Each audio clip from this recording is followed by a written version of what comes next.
आप लोग तैयार हैं जवाब देने के लिए?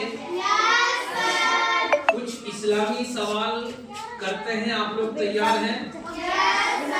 चलिए, तो सबसे पहला आपका सवाल, अबू लहब जो था उसका जो असली नाम था क्या है?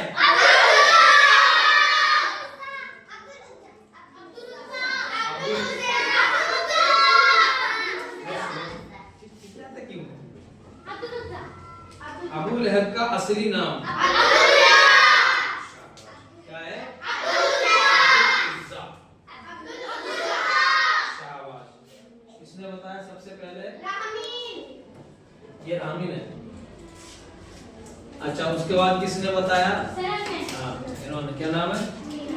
मोहिनाज।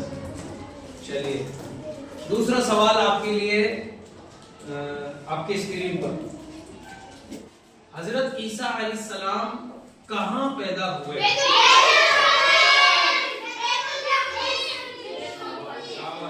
आप लोगों तो बहुत नॉलेज रखते हो। बैतुल मक़दिस है। शाबाश। किसने बताया? और एक क्या नाम है? इरीना।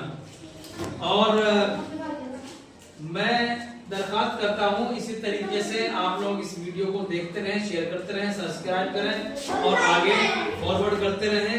कमेंट्स में जरूर लिखें वीडियो पसंद आई हो तो।